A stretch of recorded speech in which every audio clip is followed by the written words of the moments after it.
참으로 끌려가는 그 사람, 포로로 끌려가는 그 고통이 얼마나 클까요? 우리가 가끔 이렇게 왜 영화를 보면, 사극이나 영화를 보면 이렇게 포로가 되어서, 옛날에는요 포로로 끌려간다는 건 비참한 인생이에요. 내가 아무것도 할 수 없는 존재, 내가 아무것도 가질 수 없는 존재, 그러니까 미래가 어떻게 될지 아무것도 정말 불확실한, 가장 불확실한 게 포로입니다. 근데 이렇게 포로로 끌려가는데 동쪽으로 그 먼 길을, 여러분 뭐 말을 태워서 데려갔겠습니까? 아니 낙타를 태워서 데려갔겠어요? 그렇게 끌고 가지 않아요. 포로는 정말 비참하게 끌려갑니다. 심지어 유다의 왕이었음에도 불구하고 시드기야 왕은요 두 눈이 뽑혀가지고 끌려가요. 이게 얼마나 비참합니까? 왕도 그런 비참함을 당할지인데 신하들은 얼마나, 또는 그 백성들은 얼마나 좀 비참할까요? 그 발걸음이 얼마나 무겁겠어요? 하나님만 생각하면서 얼마나 참 흐르는 눈물이 마르지 않을 사람이라고 예수께. 자, 그런데 오늘 말씀을 예수께서는 놀라운 건 뭐냐면 하나님이 에스겔에게 말씀을 주셨다는 거예요. 이 에스겔서 잘 보면 세 부분으로 나눠져 있어요. 뭐냐면 포로 전에 하나님이 주신 말씀, 포로 기간 중에 주신 말씀, 포로 이후에 주신 하나님의 메시지가 있는데 오늘 말씀은 포로 이후에, 이미 멸망하고 포로를 끌려가고 그 이후에 이제 하나님께서 에스겔에게 주신 말씀이 오늘 말씀입니다. 이 부분이. 자, 그렇다면 오늘도 이 말씀을 통해서 한번 우리가 같이 은혜를 나눠서 말았으면 좋겠고요. 특별히 에스겔이 보는 환상, 이 환상을 통해서 하나님 우리에게 어떤 메시지를 주고 계신지, 때로 어떤 그 분들은 또 이것이 환상이 아니고 직접적인 이야기라고 말하는 또 신학자들도 계세요. 그러니까 어쨌든 간에 중요한 게 뭐냐면 하나님이 에스겔에게 말씀을 주셨다는 거예요. 하나님이 분명히 주셨다. 여기에서 우리가 말씀을 대하면 하나님의 음성이 들릴 줄을 저는 믿습니다. 첫 번째는 뭐냐면 같이 따라해 볼까요? 하나님은 마른 뼈와 같은 나에게 찾아오시는 분입니다. 한 번 더. 하나님은 찾아오시는 분입니다. 예. 여러분 골짜기의 상이 어떨까요? 말씀을 다 읽어봐도 우리가 또 잘 아는 말씀 아닙니까? 말씀 읽어보면 어때요? 그 골짜기 치면에 널려있는 것이 무엇입니까? 마른 뼈가 조각됩니다. 마른 뼈들입니다. 해골도 있을 것이고. 제가 캄보디아를 옛날에 한국에 있을 때, 캄보디아 선교 갔을 때 킬링필드 이런 데 이렇게 보면은요, 정말 얼마나 비참한지 몰라요. 너무너무 비참한 지역이지. 바로 그것과 다를 바가 없어요. 바로 이 에스겔서에서 보여주는 골짜기는, 이 환상 가운데 보여주는 골짜기는 바로 그런 뼈들로 가득 차 있는 것입니다. 누구에게 생명이 있어요? 어느 누구도 생명이 없어요. 어느 누구도 살아날 수 없어요. 그냥 마른 뼈예요. 그냥 뼈일 뿐이에요. 해버릴 뿐이에요. 다시 말해서 절망스러운 것이 여기입니다. 여기보다 절망스러운 것이 있을까? 그런데 여러분, 하나님이 분명히 어떤 목적을 가지고 에스겔을 이곳으로 인도하셨을 거예요. 그렇죠? 그냥 인도하시지 않으셨을 거예요. 하나님은 항상 우리의 삶을 인도하실 때 목적을 가지고 이끌어 가시거든요. 여러분, 우리가 때로 우리가 힘들 때 있잖아요. 심지어 에스겔 골짜기 같은 상황을 만날 때가 있잖아요. 두려워하지 마세요. 왜 그럴까요? 하나님이 하나님의 목적과 계획을 가지고 이끌어 가지고 계신 거예요. 우리가 자꾸 두려워하는 건 우리죠. 스스로 패배하고 스스로 죽었다 생각하고. 그런데 여러분, 한 가지 믿으면 달라져요. 하나님의 계획과 하나님의 목적이 있다. 이걸 여러분 꼭 믿으세요. 왜냐하면 하나님은 실수하지 않는 하나님이시거든요. 요즘 제가 찬양 드리면서 아주 좋았던 찬양, 옛날 찬양인데, 하나님은 실수하지 않으신다네. 실수하지 않으신다. 차츰차츰 안개를 거치고. 너무 좋아요. 찬양을 듣는데, 지난주에 듣는데 너무 마음이 상쾌해지고 막 즐겁고, 너무 행복했어요. 차츰차츰 안개를 거치고. 왜 그럴까요? 내가 보기에는 불확실하고, 내가 보기에는 안 보이고, 내가 보기에는 다 실패할 것 같은데 하나님은 실수하지 않으신다는 거예요. 나는 실수하는 거예요. 심지어 나의 실수까지도 하나님은 전화위복으로 바꾸시는 하나님. 여러분, 그 하나님을 신뢰하시기 바랍니다. 자, 보세요.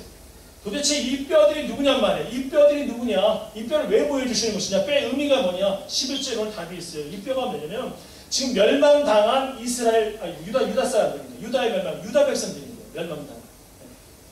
멸망해서 완전히 죽어버린 것 같은 죽은 존재들, 바로 그들을 이야기하고 있어요. 이들이 말해요. 유대인들이 우리 뼈는 말랐습니다. 희망은 사라졌습니다. 우리는 망하였습니다. 우리 다 망했다는 거예요. 맞는 얘기죠. 팩트가 사실 아닙니까? 망한 거예요. 왕들 분위기 뽑혀서 좀 끌려가고 다 망해버린 거예요. 예루살렘 성전도 다 파괴되고 성문도 불타버리고 정말 그 안에 하나님을 섬기는 거룩한 물건들이 다 그냥 빼앗기고 다 망해버린 거예요. 그런데 놀라운 게 있어요. 하나님이 지금 그곳에 찾아오신 거예요. 하나님이 찾아오셨다. 사실 여러분, 하나님이 그곳에 찾아오시는 게 쉬운 게 아니에요. 우리는 하나님 생각하면 하나님이 너무 성경적인 성경을 읽어보면 아주 단순하게 순간순간이 너무 쉽게 넘어가고 하나님이 뭐 마음에 갈등도 없으신 분 같고, 그렇죠? 심지어 하나님 어떤 심판하실 때 갈등도 없는 것 같아. 그냥 금방금방 잘못하면 심판하시고 뭐 이러시는 것 같아. 그리고 뭐 어떤 사건도 이루어지면 금방 좋은 일이, 축복이 금방 이루어진 것 같아. 그렇지 않아요. 하나님이 지금 이곳에 찾아오실 적에는 하나님이 굉장히 큰 아픔을 가지고 찾아오신 거예요. 왜 그럴까요? 포로로 끌려가기 전에 엄청난 죄가 벌어졌던 거예요. 엄청 죄악을 행했던 거예요. 거역했던 거예요. 완전히 거역했던 거예요. 그럼 하나님이 왕이시잖아요. 누가 왕이에요? 하나님이 왕이시거든요. 누가 주인이에요? 하나님이 아도나이. 하나님이 주인이신 거예요. 그런데 그들이 자기의 백성이 그 하나님을 인정하지 않아요. 똑같아요. 신약에도요. 신약에도 예수님 그들의 왕이 오셨는데 영접하지 아니하고 똑같습니다. 똑같은 상황이에요. 그런데 여러분, 무엇이 위대합니까? 구약의 하나님께서도요, 그럼에도 불구하고 그들을 찾아가셨어요. 이렇게 에스겔 골짜기에 마른 배 찾아가신 것처럼 바로 그러한 곳에 마른 뼈와 같은 그들에게 예수님을 찾아가신 거예요. 찾아오신 거예요. 예수님이 십자가에 죽으신 거예요. 그렇다면 안 보이는 하나님은 어떻게 하셨을까요? 거기에도 안 보이는 하나님의 희생이 있는 거예요. 하나님의 고통이 있는 거예요. 그것을 보여준 게, 역사 속에서 현실을 보여준 게, 사람들이 깨닫지 못하고 받아들이지 못하니까 똑같은 구약에서 하나님의 가장 고통을 보여준 것이 예수의 십자가 사건이에요. 하나님이 그렇게 고통스러우셨던 거예요. 찾아오셨을 때 아무 생각 없이 감정 없이 찾아오신 것이 아니라 하나님은 너무나도 감정을 가지고 계시거든요. 기쁠 땐 그렇게 기뻐하시고, 백성 때문에 기뻐하시고, 너무 안타까울 때는 화도 많이 나시고, 그런 분이 하나님이시거든요. 자기 백성이 저렇게 마른 뼈를 다 죽어가지고 포로로 끌려가고 이 상황을 좋아할 주인이 어디 있습니까? 근데 이 상황에 오기까지 왜 왔느냐? 제발 하나님이 돌아오라 그랬어요. 제발 돌아와라. 나에게 제발 돌아와라. 하나님 금방 심판하시는 것이 아니에요. 제발 돌아와라. 기다려주고 오래 참으시는 하나님이셨어요. 근데 계속 싫다는 거예요.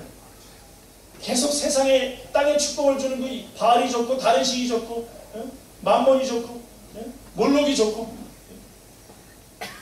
세상에 있는 그 신이 더 좋다는 거예요. 우상으로 만들어져서 딱 보이니까 더 속이 시원하다는 거예요. 하나님 보이지도 않으시잖아요. 그 하나님 따라가려면 너무 힘들어요. 저는 이렇게 우리는 너무나 이렇게 쾌락이 좋고 욕망이 좋은데 하나님 너무나 거룩해서 싫어요. 그런데 하나님, 너 그게 살 길이야. 네가 하나님 앞에 예배하고 구약에도 제물을 드리면서 회개할 수 있도록 만들어 주셨으니까 네가 하나님 앞에 돌아오는 게 네가 살 길이야. 또 그래야지 나의 풍요로움이 너의 것이 되어진다. 영원한 생명이 너의 것이 되어진다. 그래도 싫다는 거예요. 심지어 북쪽 아시리아가 쳐들어와서 북쪽 이스라엘이 멸망했음에도 불구하고 BC 721년에서 BC 586년 7년 얼마나 간격이 있습니까? 역사적으로. 그럼에도 불구하고 그 많은 기회를 시간을 줬음에도 불구하고 우리는 세상의 욕망으로 채워야 되겠어요. 우상을 섬겨야 되겠어요. 하나님을 남편으로 섬기고 싶지 않습니다. 이 이스라엘 유다의 백성이었던 거예요. 이 상황. 여기를 하나님이 찾아오십니다. 다시 회복시키시려고 찾아오신다. 어려운 거 아닌가요? 여러분, 열왕기상하의 역대기를 보면요, 정말 열왕기와 역대기 보면 얼마나 왕들부터 그냥 북쪽 이스라엘, 남쪽 왕들부터 다들 얼마나 범죄하는지 몰라요. 왕들부터 범죄하고 우상 숭배하고 백성들도 다 우상 숭배하고 때마다 도망치고 계속해서 반복하고. 지난주에 제가 참 행복했어요. 왜 그러냐면 우리 청소년 가운데 한 명 있는데 가서 오늘 안 하나? 왔구나. 동현이 여기 왔구나. 동현이 여기 있네. 동현이가 저한테 질문을 하는 거예요. 간혹가다 아주 당스러운 질문, 멋진 질문, 정말 이쁜 질문을 해요. 전 여러분에게 이런 질문을 받아본 적이 없어요. 목사님, 열왕기하고요 역대기하고 읽어봤는데 그 차이점이 뭐예요? 저는 정말 위대한 신학자가 될 가능성이 있어요. 제가 볼 때 저 나이에 이 질문한 사람을 한 번도, 저는 저 나이 때 그 질문할 생각도 안 했었고, 신학교 다녀야지 나올 질문인데 놀랍지 않나요, 여러분? 제발 좀 부끄러워하세요. 이 질문이 좀 어떻게, 단편적인 성경 지식을 뭐 아는 거 그것도 중요해, 그것도 귀한 거예요. 근데 그것이 아니라 본질적인 문제 질문이거든요. 이거 성경 읽어봐야만 나오는 질문이에요. 열왕기하고 역대기하고 무슨 차이가 있나요? 사실 여러 가지의 차이가 있어요. 그렇지만 대표적으로 겉으로 드러나는 거 한 가지 뭐냐면, 여러분 아세요? 혹시 아시나요? 아시나요? 딴 노래만 하지 다른 건 모르겠죠. 네. 사실 열왕기는 포로로 끌려갔을 때 고통스러워서, 왜 우리가 이렇게 하나님 앞에 고통을 당하는가, 왜 우리가 멸망했는가에 대해서 남쪽과 북쪽의 그 왕들의 또 모든 범죄하고는 낱낱이 그냥 적나라하게 기록하고 있어요. 그래서 우리가 멸망한지 앞으로 멸망해서는 안 된다. 역대기는 사실 다윗과 솔로몬의 역사로 이제 이어가요. 그러면서 그 영광스러운 것을 나중에, 그러니까 포로기 한참 뒤에 이 말씀이 기록된 추정을 해요. 성전이 건축되어. 그러니까 우리가 이제는 정말 그 시대로 다시 돌아가자. 그런데 가장 중요한 겉으로 드러나는 건 뭐냐면, 내가 우리 동현한테 그 얘기를 해줬어요. 열왕기는 바로 남쪽 북쪽 왕들의 모든 미스테리 다 나와, 실수가. 역대기는 남쪽에 있는 왕들, 다윗의 후손들의 이야기만 나와요. 북쪽 이스라엘 왕들의 이야기 나오지 않아요. 또 어쨌든 간에 참 너무나 중요한 질문을 저도 얼마나 그렇죠. 그 전주에는 동현이도 이런 질문을 했어요. 목사님, 하나님이 부자를 되기 원하시나요? 와, 엄청난 질문 아닙니까? 어떻게 생각하세요? 하나님 부자가 되기 원하세요? 안 원하세요? 여러분 뭐라고 대답해 줄 거예요? 자, 한 가지만 얘기해 줬어요. 알고 싶으면 저한테 오세요. 지금 이건 이 시간이 아닙니다. 여러분, 이 모든 총체적인 범죄, 왕들부터 백성까지 모두 하나님을 떠나는 이 범죄, 그래서 멸망할 수밖에 없는 이 상황, 그럼에도 불구하고 하나님이 포기하지 않으시고 찾아오신 이 상황, 여러분 무엇을 의미할까요? 여러분, 바로 그 이스라엘 백성들이, 많은 뼈들이 누구냐면 저와 여러분이에요. 성경을 볼 때 남의 이야기를 보듯이 보면 굉장히 이것을 잘못 보는 거예요. 성경은요, 하나님이 지금 나에게 주시는 메시지예요. 과거에도 정말 현재에도 미래에도 예수 그리스도를 나의 구주로 믿고 사랑하는 사람들에게 주시는 메시지예요. 이 말씀이. 그 말씀을 그냥 흘려버리면 안 돼요. 그 역사가 바로 나의 역사를 보여주고 있고요. 나를 인도하시고 책임지시고 내게 지금도 말씀하시는 하나님은 예수님을 보여주는 거예요. 우리가 마른 뼈예요. 다 말라 비틀어진 뼈예요. 우리가 알든지 몰랐든지 우리는 다 그런 마른 뼈와 같았어요. 생명이 없었어요. 물기 하나 없었어요. 여러분 한번 생각해 보세요. 저는 그렇게 생각을 해요. 어차피 우리가 세상을 떠나고 죽으면 어떤 분들은 자꾸 무덤에 묻혀야만 된다는 분들이 계세요. 절대로 화장하면 안 된다고 그러고. 응? 근데 여러분, 화장하면 어떻고 무덤에 묻히면 어떻고 수목장을 하면 어떻고 무슨 상관이 있어요? 네? 하나님이 모든 것을 하나님의 그 초월적인 능력으로 다 살리시는 하나님이 무엇을 못 살리시겠냐고요. 무엇을. 네? 그렇죠? 거룩하고 신령한 것으로 하나님께서, 완벽한 하나님께서 우리 바꾸실 텐데 무엇을 못 바꾸시겠냐고요. 자꾸만 무덤에만 묻혀야 된다는 거예요. 대한민국 땅이 좁아요. 호주는 괜찮겠네. 호주는 넓어요. 야, 호주 정말 좋다. 그런데 그런 게 중요한 게 아니에요. 하나님이 살리시고 하나님이 행하시는 것이지. 하나님이. 네. 그런데 여러분, 간혹 그 생각을 해봤어요. 제가 에스겔서를 보면서 저를 한번 생각해봅니다. 이 마른 뼈와 같은 저를 생각해보는 거예요. 한 뼈는 저쪽에 흩어져 있고, 언젠가 오늘 세상을 떠날 거니까. 한 뼈는 저쪽에 흩어져 있고, 다른 뼈는 이쪽에 있고. 네. 그리고 나의 머리는, 뼈는 또 다른 쪽에 있고, 한번 흩어져 있는 걸 생각해보는 거예요. 그런데 사실은 나중의 문제가 아니고 지금의 문제더라고요. 과거의 문제였고 우리 지금의 문제일 수도 있다는 거예요. 우리가 이렇게 비참한 모습일 수 있다는 거예요. 우리가 이렇게 참으로 죽어있는 존재일 수 있다는 거예요. 그런데 여러분, 무엇이 은혜일까요? 하나님이 찾아오셨다. 신약으로 말하면 예수님이 찾아오셨다. 지구로 말하면 그 예수님께서 성령으로 우리와 함께 하신다. 여러분, 얼마나 놀라운 은혜입니까? 그래서 우리에게 모든 뼈들이 연결되게 만드시고 거기에 힘줄이 생기게 만드시고 피부가 생기게 만드시고 놀라운 하나님의 은혜이죠. 여러분, 그분이 찾아오셔서 이렇게 새롭게 만들어주시는 거예요. 두 번째요. 한번 따라해 보겠습니다. 하나님은 마른 뼈와 같은 나를 살리시는 분입니다. 여러분, 여기까지는 산 게 아니에요. 뼈들이 연결되어졌어요. 사실. 자, 모든 그 제자를 찾았어요. 힘줄도 생겼고 피부도 생겼어요. 근데 여기 그렇다고 해서 그게 다 산 게 아니에요, 여러분. 무슨 말일까요? 무슨 말일까요? 하나님의 생기가 들어와야, 하나님의 생기를 불어넣어 주셔야, 마치 아담을 진흙으로 만들고 모든 걸 다 준비됐을 때 하나님께서 생명의 기를 불어넣으셨을 때 아담이 생명이 된지라 살아있는 영이 되었다, 살아있는 존재가 되었다는 것처럼 하나님이 생기를 불어넣어 주셔야만이 여러분 살아있는 존재가 되는 거예요. 우리가 그것까지 되는 게 아니에요. 예. 이것이 바로 뭐냐면, 이것이 바로 다시 일으키시고 다시 세우시는 거. 무슨 말? 이게 부흥입니다. 여기서 부흥을 보는 거예요. 우리는 부흥이라는 게 뭐 어느 교회나 단체가 뭐 숫자적으로 많이 늘었어, 그런 부흥이다. 너무 많이 늘어가지고 사고 치면 그건 부흥이 아니지, 어떤 면에서. 그렇죠? 네. 오늘 또 심각한 문제가, 죽음의 문제가 올 수도 있죠. 저는 가끔 그래요. 정말 아주 귀한 목사님들이라고 생각하고 헌신적인 일을 많이 하셨는데, 아니 여러분 10만 명을 전도하는 교회 개척해서 얼마나 중요하고 귀한 일을 많이 하신 겁니까? 근데 그것이 정말 부흥이 아니니까, 진짜 부흥이 아니니까 하나님의 생기로 다시 세워지는, 정말 다시 세워진, 다시 일으켜지는 그 성령의 역사가 정말 이게 제대로 이루어지지 않으니까 여러분 10만 명이 교회 왔는데 100만 명, 500만 명, 1000만 명을 이룰 수 있다는 거예요.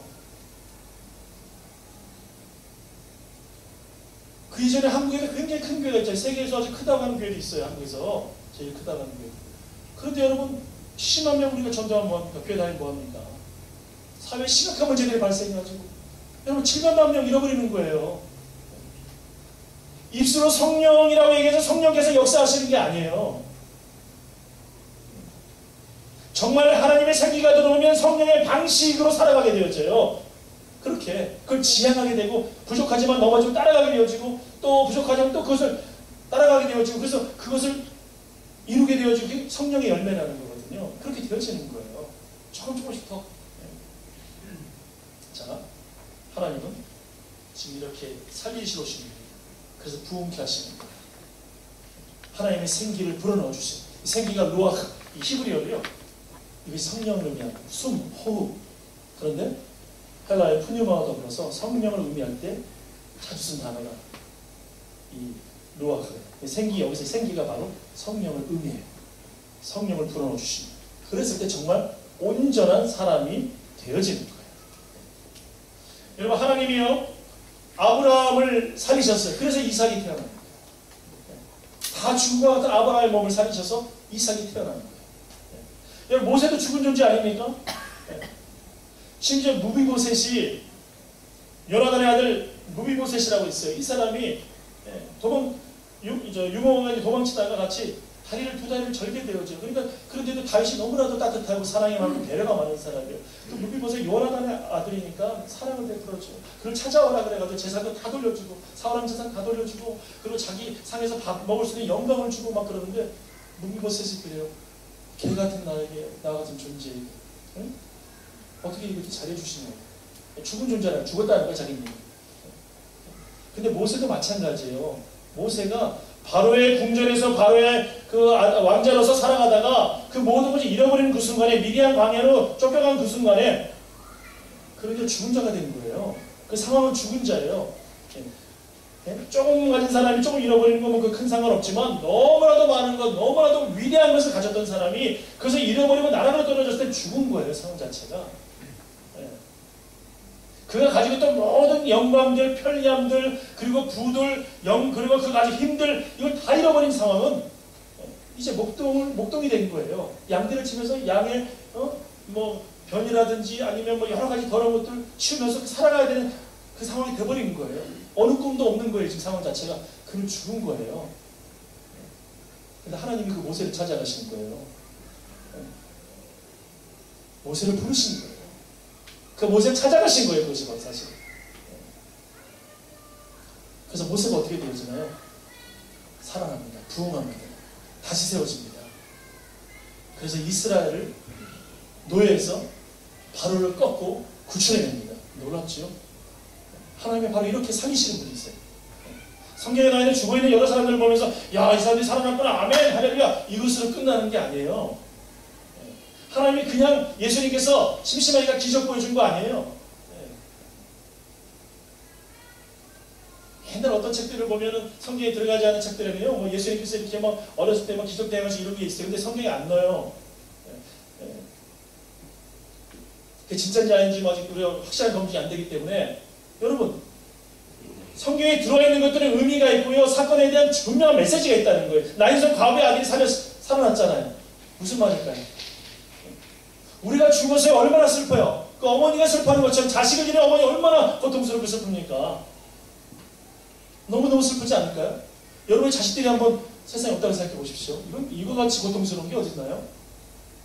너무 고통스럽지 않나요, 여러분? 상상하고 싶지 않은 일이죠? 제 조카가, 제 작은아버지 아들이, 제 동생이 세월호 때 그 아이를 잃어버렸어요. 그 안에 그 아이가 있었어요. 그래서 죽었어요. 이 카톡의 내용이 그게 지금도 정말 상상하고도 싶지 않다. 않은 일이다. 매일이 고통인 거예요, 지금도. 정말 고통스러운 거거든요. 그냥 죽은 것도 아니고 배 안에서 며칠 동안 죽어가는 거예요. 나중에 시신을 건졌는데 더 이상 말하고 싶지도 않아요, 사실. 고통스러워요.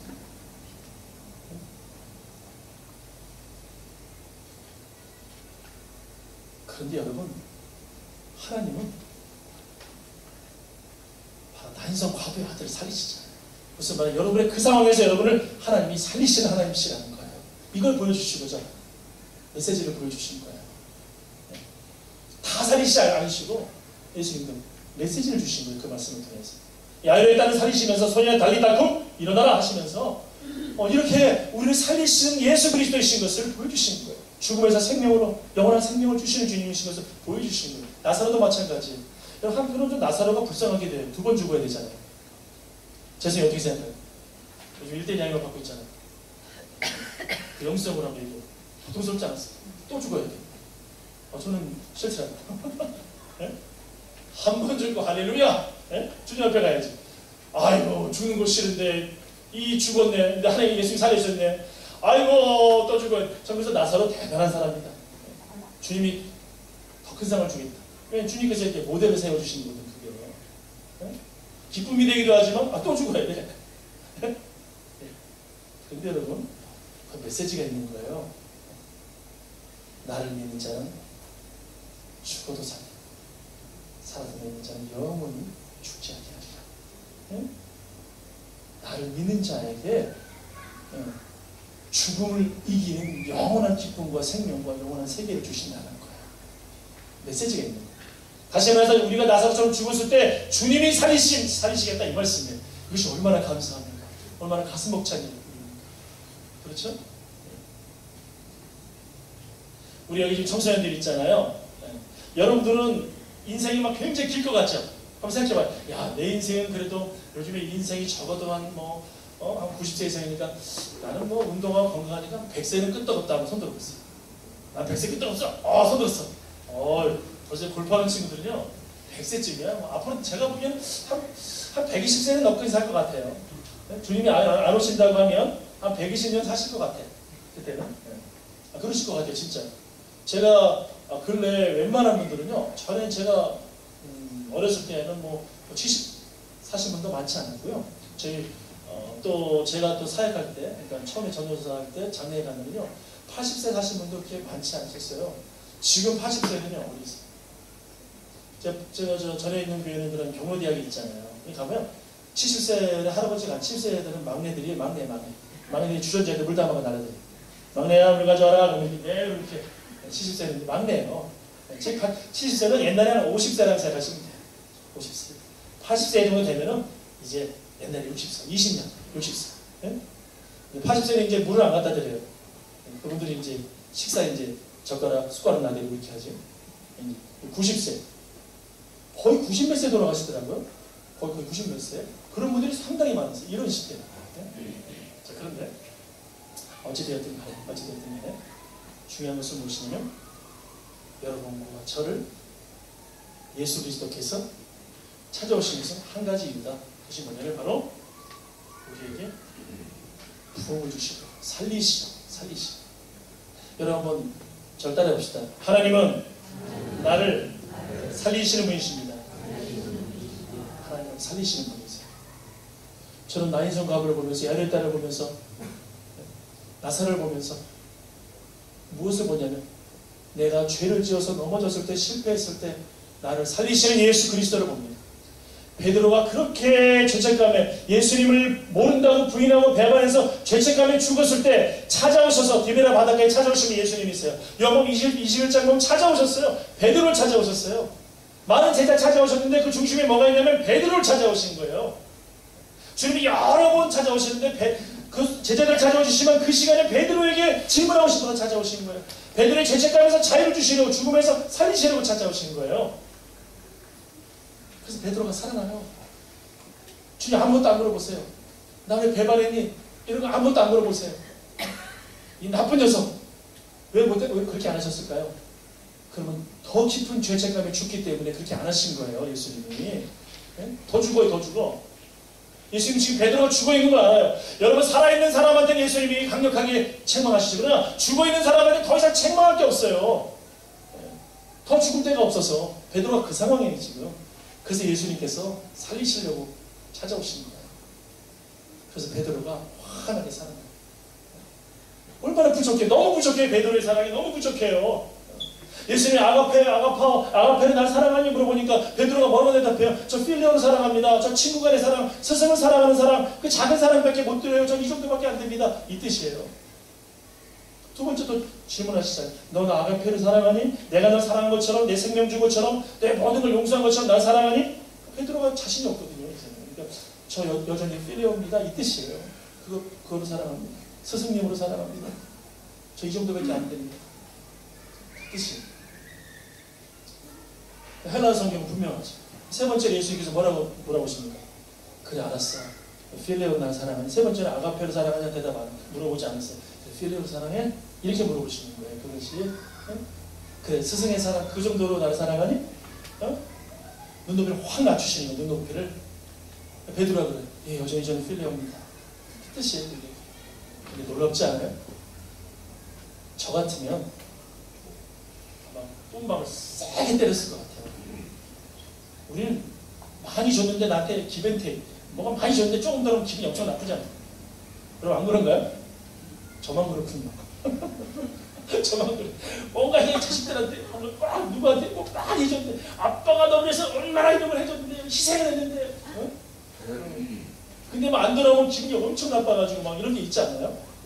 막 정말 다 자식 다 필요 없다 뭐 이런 거 있지 않나요? 가도 저는 베드로가 그렇게 혼내주고 싶을지도 모르겠어요. 그런데 우리 예수님이 어떤 분이죠? 무엇이 다르냐면 그래 필레오 사랑해? 네 그것밖에 안 됩니다. 그런데 놀라운 거 그래 내 양을 다 맡길게. 내 양을 쳐라. 내 양을 먹여라. 다 맡기겠습니다. 그리고 되어지게 만드세요. 되어지게 만드세요. 예수님. 그게 예수 그리스도의 위대한 사랑. 살리시는 분이 이렇게 살리시는 거예요. 우리를 죽어있는 우리를 이렇게 살리시는 거예요. 예수님께서 이렇게 여러분을 살리셨기 때문에 여러분이 예배하신다는 거예요. 그래서 여러분이 오늘도 예수님 믿을 수 있는 거예요. 이 예수님의 은혜가 어떻게 값싼 은혜가 되겠습니까?